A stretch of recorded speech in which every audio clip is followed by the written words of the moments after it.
Começa agora o MetaCast.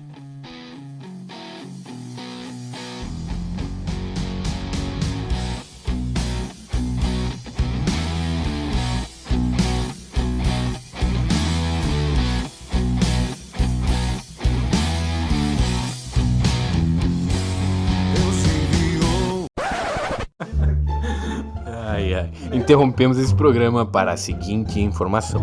O domínio da marca Pentecast já está sendo utilizado por outros de nossos irmãos, então passaríamos a utilizar o nome para este programa de MetaCast. E fique então com o programa de número 2. Seu filho amado para morrer em meu lugar. Começa agora o MetaCast, um programa que tem o selo oficial e o selo de qualidade aí do Raiz Pentecostal. Por meus pecados. É isso aí, Davi, trazendo hoje aí mais algumas informações, né, aí acerca dos últimos acontecimentos. E hoje, meu irmão Davi, qual vai ser o assunto aí para os nossos ouvintes? A paz do Senhor, Cauander, a paz do Senhor aí, o querido ouvinte. Hoje, Cauander, a gente vai de polêmica. No último domingo aconteceu algo incomum e inédito aí na história do Brasil e da Igreja brasileira, que foi o presidente da República convocando os cristãos para um jejum nacional. E eu e você, Cauander, iremos analisar isso à luz da palavra de Deus. O que tu tem a me dizer a respeito disso, Cal? Mas sobre isso, o que eu tenho a dizer é o seguinte: embora algumas pessoas, né, aí fica o parêntese aí, digam que pentecostal, né, ele deixa de lado as escrituras, nós aqui do Raiz Pentecostal, mais propriamente dizendo do MetaCast, nós acreditamos que a palavra de Deus deve ser a nossa lente de contato aí para ver o mundo, certo? Então, é, aquilo que vamos falar sobre o que achamos vai depender do que a palavra de Deus vai nos dizer.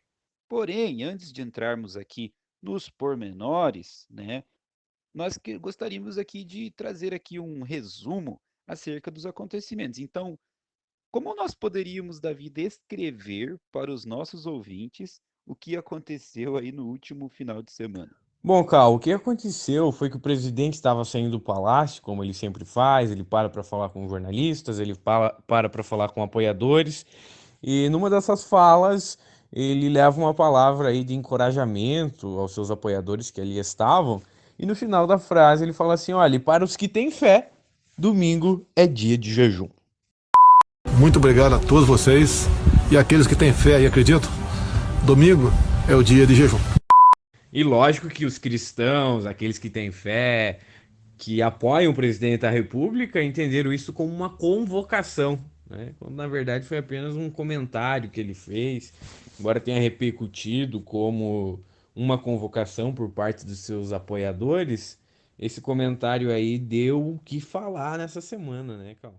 Ele não usou o Estado para fazer uma convocação de jejum, ele, como presidente da República, não usou do seu governo para fazer uma convocação de jejum nacional, até porque isso seria nada republicano e democrático, né?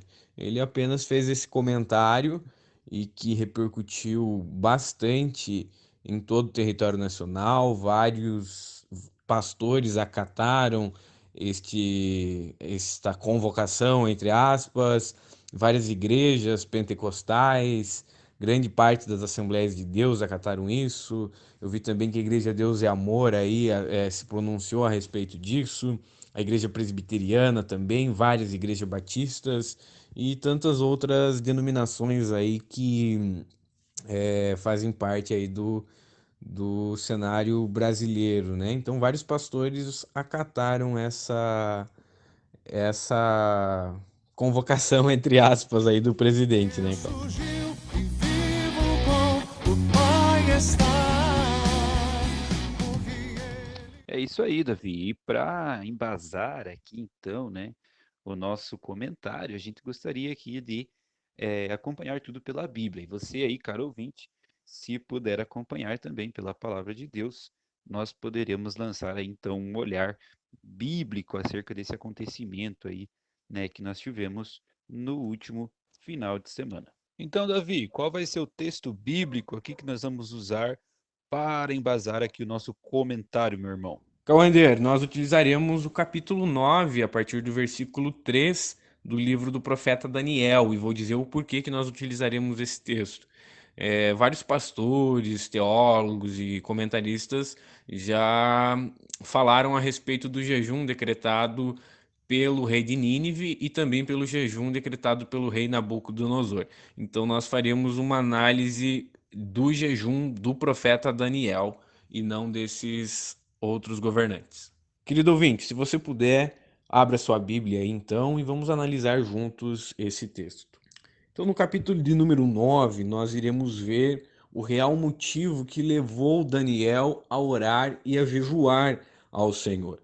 Ele vai dizer, ele vai escrever no versículo de número 2 desse capítulo, que foi pela compreensão das Escrituras. Quando ele compreende a palavra de Deus, então ele faz um jejum e também ele ora ao Senhor. Uma coisa que eu acho muito interessante é que na oração de Daniel, ele vai confessar que o motivo por eles estarem vivendo um caos em Jerusalém era pelo pecado do povo, era pelos erros, porque o povo de Jerusalém, de toda Judá, eles tinham se desviado daquilo que Deus tinha os instruído. Então, por isso é que veio o mal sobre Jerusalém. Por este motivo é que Jerusalém estava padecendo. Então, quando Daniel ele compreende isso, ele vê o porquê que eles estão naquela situação, ele então faz um jejum ao Senhor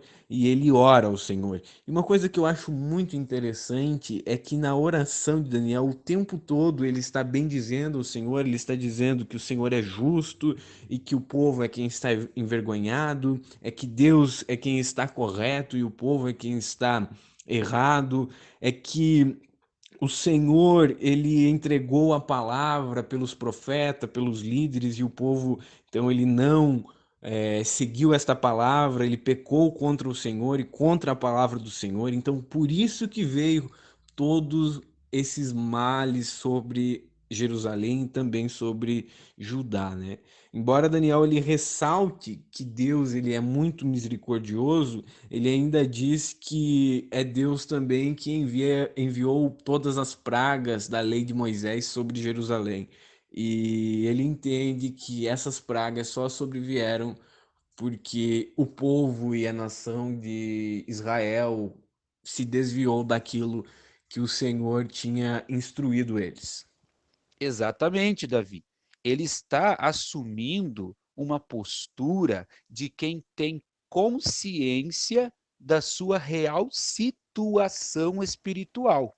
Fato é que ele diz no verso 3, né, que ele se vestiu de pano de saco e com cinzas, né, se cobriu de cinzas, porque ele está reconhecendo a sua condição de não merecedor, certo? De absolutamente nada de Deus. Ele está se humilhando perante Deus.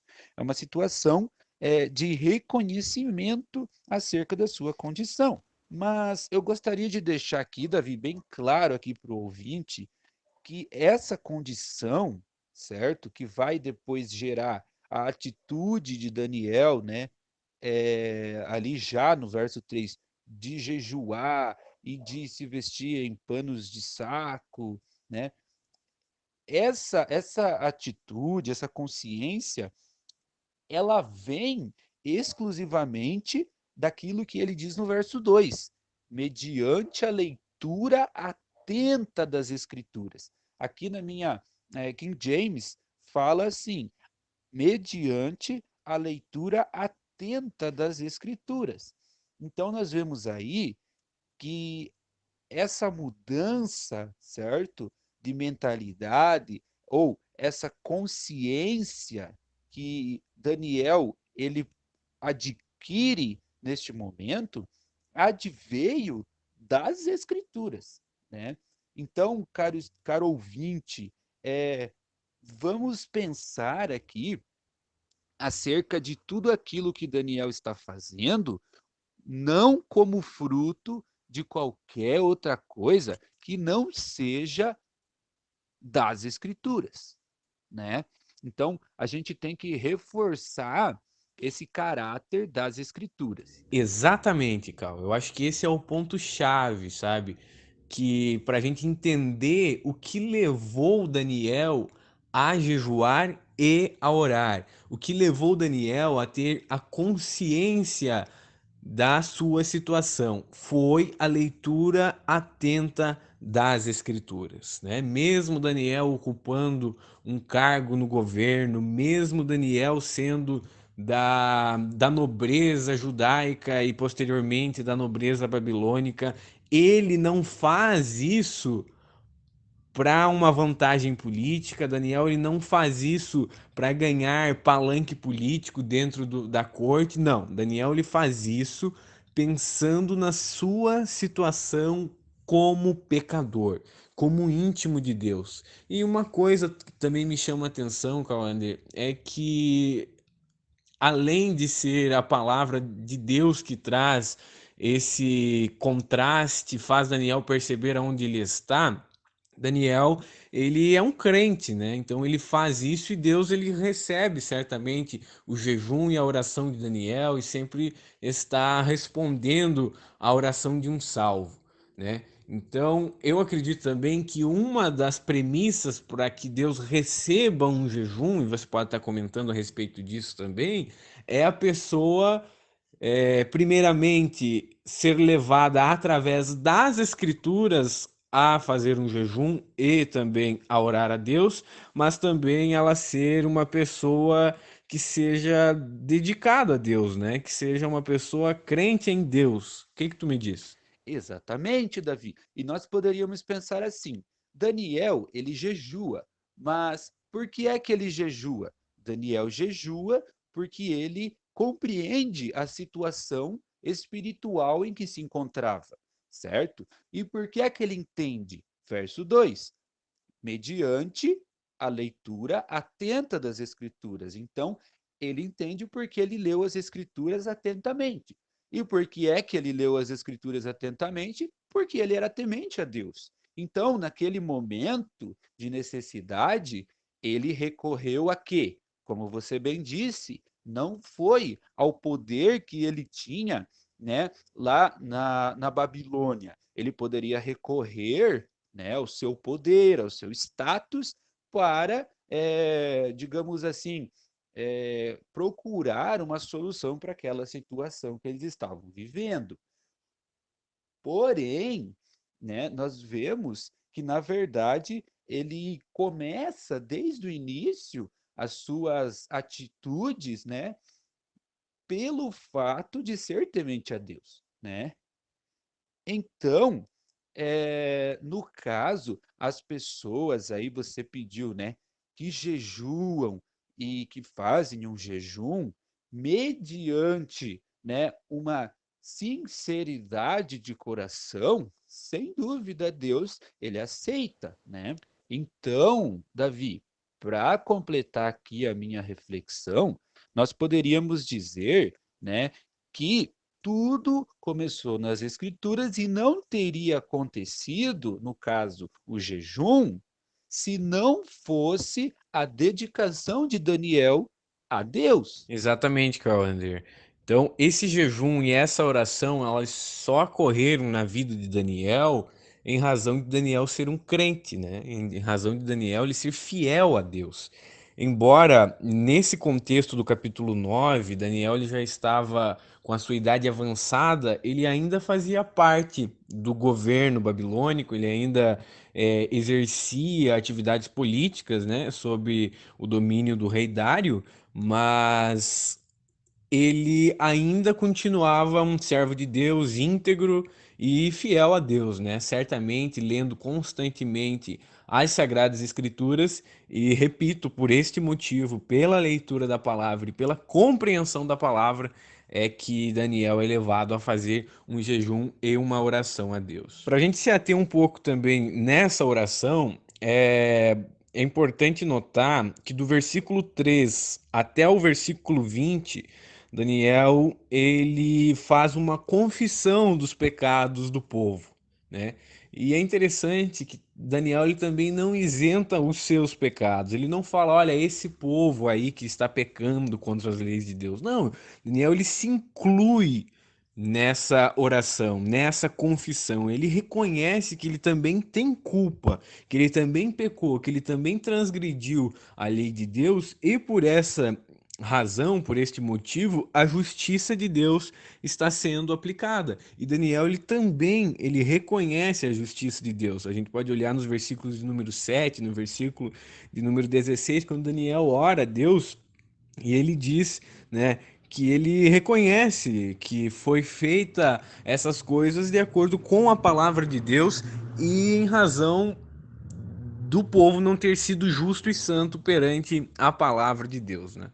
Eu achei muito interessante também o versículo número 17, onde Daniel ele faz, parece que um relato como se ele estivesse no dia de hoje. É sabido que os templos construídos por mãos humanas, eles não são habitação de Deus, né? Mas eles servem para reunir o povo de Deus para prestar um culto ao Senhor Jesus, né? Então Daniel, eu acho muito interessante no versículo 17, que é como se ele tivesse em nossos dias orando a Deus, porque ele vai dizer assim: ouve, nosso Deus, as orações e as súplicas do teu servo. Por amor de ti, Senhor, olha com bondade para o teu santuário, pois ele está abandonado.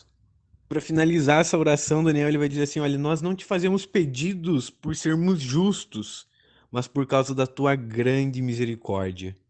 E o mais interessante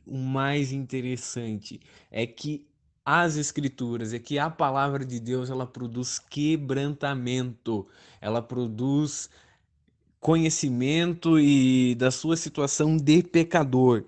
E Daniel ele termina a oração dele dizendo: Senhor, ouve, Senhor, perdoa, Senhor, vê e age. Por amor do seu povo, não. Por amor de ti, meu Deus, não te demores, pois a tua cidade e o teu povo levam o teu nome. Mais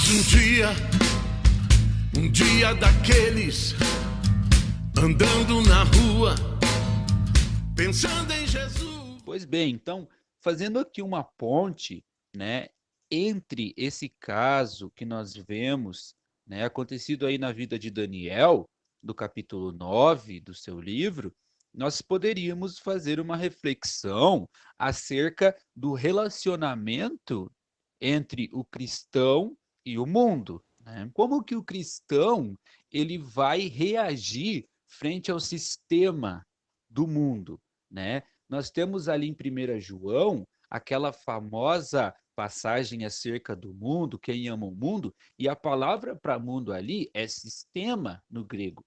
Então, como que nós cristãos vamos agir contra este sistema? Eu diria que assim como o efeito desejado na vida de Daniel veio mediante a palavra, da mesma forma, a nossa luta deve partir dela. Ou seja, o cristão, ele vai dispor tanto de armas espirituais, como também de armas naturais para vencer o mundo, certo? Ou seja, o cristão, ele vai dispor tanto de armas espirituais, como também de armas naturais para vencer o mundo, certo? E na prática, como que a igreja vai propiciar essa luta, né?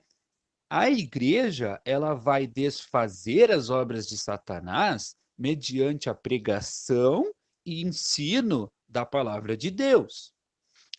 As Assembleias de Deus, quero abrir aqui um parênteses, as Assembleias de Deus, né, há muito tempo possuem as chamadas a chamada escola bíblica dominical. Ou seja, ali o cristão ele vai receber uma base intelectual, certo? Bíblica, teológica, até mesmo histórica, para que ele seja um cristão mais bem preparado para discernir, para distinguir as forças contrárias à igreja que atuam no mundo hoje em dia. O pastor Elienay Cabral, né, um aí dos idealizadores das revistas da escola bíblica, disse o seguinte, abre aspas, o mundanismo que ameaça a igreja só será vencido através do ensino das escrituras que revelam as características desse sistema satânico chamado mundo. Então, fecha aspas, então, eu gostaria só de deixar esse comentário acerca da importância, né, e acerca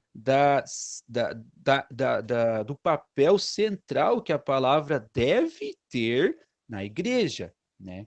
Então, acerca desse relacionamento do cristão com o mundo, nós temos armas para fazer isto, certo? Aquilo que está contra os princípios da igreja vão ser combatidos a partir da palavra de Deus. Poderíamos dizer que a palavra de Deus ela é antídoto contra as setas, contra as astutas ciladas do diabo, né? Então, a gente tem que partir desse pressuposto. O cristão ele age naturalmente, ele é cidadão temporário aqui da terra e ele está sujeito a ter contato com as relações humanas aqui da Terra. Porém, ele deve lembrar que, em última instância, ele é morador do céu, ele será morador do céu. Portanto, mais do que armas intelectuais, políticas, econômicas, o ser humano tem a arma que é a palavra de Deus. Aí, se você quiser amarrar esse assunto, mas eu gostaria até de fazer assim uma questão, Davi. Como que você vê, né, esse paralelo que nós traçamos até aqui de Daniel com a atitude aí do nosso presidente da República, o Bolsonaro, né, que disse ali acerca do jejum? Que tipo de questionamento, quem sabe, ou que tipo de reflexão nós poderíamos levantar levando em conta a palavra de Deus, meu irmão? Muito bem, Cal. Boas colocações a respeito da palavra de Deus como antídoto contra o mundo, né? E sobre esse questionamento a respeito das motivações do presidente da República, eu não conheço as intenções do coração dele, mas conhecendo parte do seu discurso e da sua postura como presidente da República, antigas posturas como deputado federal, eu duvido muito que tenha sido motivada pela palavra de Deus, né? Eu posso estar errado, e caso esteja errado, virei em um próximo podcast pedir desculpas, mas eu duvido muito que tenha sido motivado pela palavra de Deus, porque o presidente ele não conhece a Bíblia Sagrada. Ele se diz um cristão, mas ele não é um bom cristão, ele não é um cristão praticante, até porque um cristão não pode estar no terceiro casamento, não pode estar nem no segundo casamento, e ele está no terceiro. Um cristão, ele defende a vida, e o presidente, em algumas de suas falas, já defendeu a pena de morte. Um cristão, ele pensa nas suas palavras para falar e não fala de maneira grosseira, grotesca, com palavras torpes, ímpias, que venham ferir ele como cristão e o seu caráter cristão, e também não venham ferir a Deus e a sua palavra, né? Então, eu acredito que a atitude do presidente da República foi um aceno aos seus apoiadores, visto que estava perdendo grande popularidade, né, entre os seus apoiadores. E o que me leva a pensar também, Cauander, é que essas igrejas que acataram a essa convocação, entre aspas, para esse jejum nacional, se realmente os nossos líderes eles estão debaixo da vontade de Deus ou se eles estão debaixo da vontade do presidente da República. Tá. E por que eu digo isso, Cauander? é porque vários líderes e várias igrejas, várias denominações convocaram os seus líderes e os seus membros para estarem seguindo a esta ordem do presidente da República de jejum nacional. As Assembleias de Deus abraçaram isso, mas em grande maioria, né? Embora no dia 24 de março, a Convenção Geral das Assembleias de Deus no Brasil convocou um dia de clamor ao Senhor. E eu não vi a mesma movimentação por parte dos pastores. Então o que eu pergunto é o seguinte: será que os nossos líderes, de fato, eles estão sujeitos aos seus líderes eclesiásticos, ou eles estão colocando um presidente, uma autoridade civil acima dos seus líderes eclesiásticos? Porque quem deve ditar, e isso você pode discordar de mim, Cal, você também, querido ouvinte, quem pode ditar regras, quem pode convocar a igreja para um momento de oração, para um momento de jejum, para que se voltem mais ao Senhor, são as nossas lideranças sacerdotais, são os sacerdotes. Isso não é competência de uma liderança civil.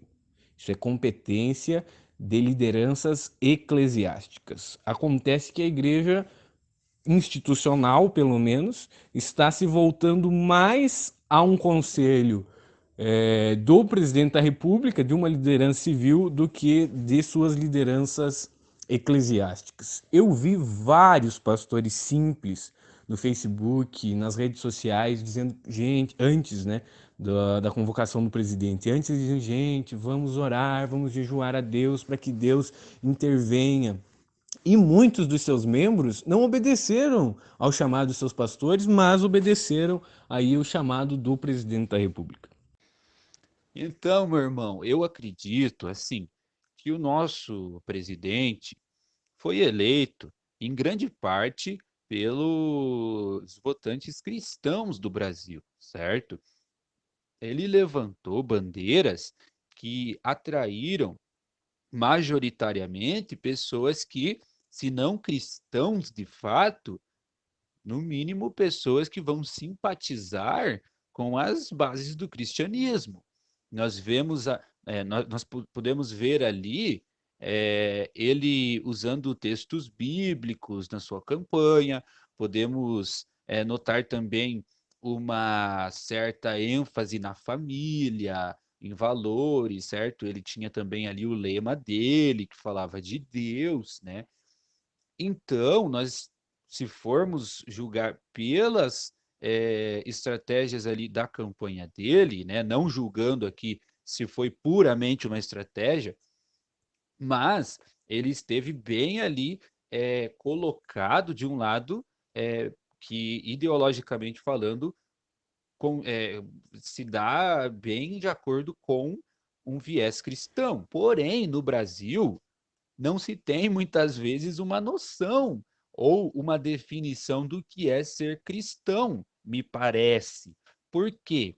Porque da mesma forma que o assembleiano ele acredita ser cristão, o católico também. Porém, entre um católico e um assembleiano, por exemplo, existe um abismo de prática teológica. Existe um abismo aí, teologicamente falando, entre os dois. E o Bolsonaro, me parece que ele se encaixa, ele se adapta, certo? Nesses termos aí, né? Nesses meios termos, nessas entrelinhas, como título de cristão.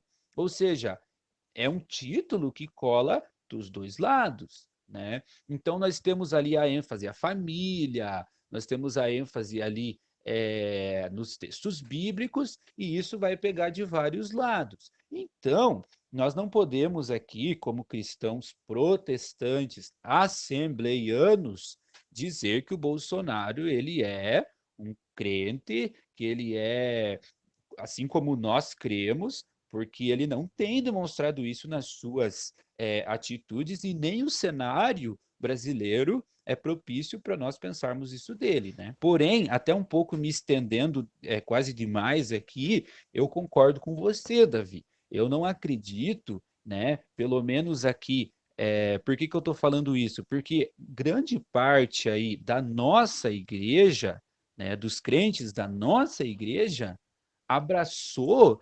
100%, entre aspas, a convocação do Bolsonaro. Mas será mesmo que os intuitos dele estão de acordo com a vontade de Deus em relação ao jejum, né? E eu noto, Davi, que existe muito fanatismo. Muitos crentes da Assembleia, tá? Eu falo da Assembleia porque é é a minha realidade, né? Eles têm assim um certo fanatismo pelo Bolsonaro. Então, não estou falando que é só da Assembleia, né? Lógico, mas existe esse certo fanatismo e quem sabe ele cause até mesmo uma certa ignorância quanto aos fatos negativos que a gente consta aí na vida do Bolsonaro. Porém, até um pouco me estendendo quase demais aqui, eu concordo com você, Davi. Eu não acredito, né, pelo menos aqui, por que que eu estou falando isso? Porque grande parte aí da nossa igreja, né, dos crentes da nossa igreja, abraçou 100%, entre aspas, a convocação do Bolsonaro. Mas será mesmo que os intuitos dele estão de acordo com a vontade de Deus em relação ao jejum, né? E eu noto, Davi, que existe muito fanatismo. Muitos crentes da Assembleia, tá? Eu falo da Assembleia porque é é a minha realidade, né? Eles têm assim um certo fanatismo pelo Bolsonaro. Então, não estou falando que é só da Assembleia, né? Lógico, mas existe esse certo fanatismo e quem sabe ele cause até mesmo uma certa ignorância quanto aos fatos negativos que a gente consta aí na vida do Bolsonaro. Quanto ao Bolsonaro como chefe do executivo falar em jejum, eu acredito também que ele não tenha essa jurisprudência, por assim dizer, de decretar um jejum. Ele não é um sacerdote, né? Mas aí é que está a questão. No meu ver, nem mesmo o Bolsonaro teve a pretensão de convocar esse jejum. Isso foi uma criação que aconteceu na mentalidade de muitos eleitores do Bolsonaro, cristãos, que gostaram ali do que ele falou e viram ali semanticamente falando, né, muito mais do que ele estava falando na pragmática dele, tá? Então, se teve ali, né, uma supervalorização das palavras do Bolsonaro. E para finalizar, então, também acredito que os nossos pastores, né, como sacerdotes, como pastores que são, né, deveriam, certo, ter mais atenção dos fiéis quando realmente aí sim eles é, conclamam aí um jejum do que o presidente da República, que como nós estamos vendo aqui, né, é um tanto quanto incoerente, um tanto quanto até meio ecumênico, pelo que me parece, né? Então o cristão, ele deve ter, né, inteligência e ele deve estar preparado para interpretar essas questões, né? É isso aí, Cauander. Para finalizar, então, a minha parte, eu gostaria de dizer que eu concordo em tudo com o que você falou. E eu acredito que nós temos, como cristãos, temos que repensar o nosso papel como igreja. Porque o que a igreja brasileira está vivendo hoje no Brasil é algo assim, cara, que eu nasci na igreja, me criei na igreja, tudo, mas eu nunca vi isso, sabe? A gente tá colocando a política acima da igreja, estamos colocando a política acima dos nossos pastores, muitos crentes colocando políticos acima até da própria palavra de Deus, né? Crentes outrora que era uma bênção, que compartilhavam mensagens para evangelismo no Facebook, e agora é 24 horas política, 24 horas criticando, elogiando o político A ou B, né? Quem me conhece sabe o meu posicionamento político, sabe que sou conservador, que sou um cristão nato, e não sou nada progressista, então não falo isso porque sou contra o presidente da República, mas falo isso porque não compete ao presidente da República fazer o que ele está fazendo, né? E caso algum irmão aí que está nos ouvindo discorde disso que a gente está falando, eu convido você, querido irmão, que discorda disso, a estar me procurando ou até mesmo me ligando. A gente pode estar gravando um próximo programa com você. Aí você expondo a sua visão a respeito da política, você expondo a sua visão, o porquê que o presidente fez certo, mas por favor com base bíblica, né? Não vem aqui com achismo, não vem aqui falar asneira, né? Não vem aqui demonstrar a rastaquerice que alguns crentes estão se colocando para defender político A ou B, tá? Por favor. Então a gente precisa repensar aí o nosso papel como igreja, porque quem tem que encabeçar e quem tem que chamar o povo, quem tem que chamar a igreja para um movimento espiritual, para um jejum, são os crentes. É a própria igreja que precisa tomar frente nisso. Porque Deus, ele falou assim: ah, se as autoridades civis se humilharem e buscarem minha face. Não, é se o meu povo, Deus disse, se o meu povo que se chama pelo meu nome se humilhar, deixar os seus maus caminhos e buscar a minha face, então eu sararei a sua terra, né? Então não é as autoridades civis, não é qualquer povo, não é, qualquer religião, qualquer tipo de gente, não, é o povo de Deus, é a igreja de Cristo, tá? Então eu deixo essas palavras e é isso aí. Que Deus nos abençoe e nos guarde.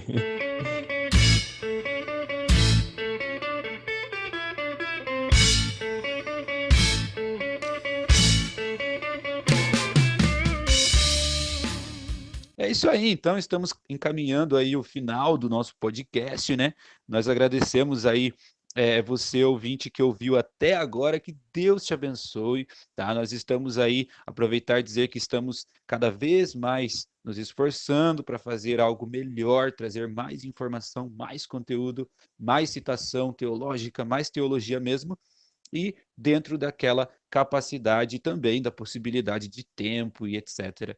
que nós temos, tá bom? Então, que Deus abençoe a todos e continue aí seguindo o canal, dando aquela força que nós queremos cada dia mais fazer o melhor aí para você, caro ouvinte. Que Deus abençoe e fica aí o nosso abraço.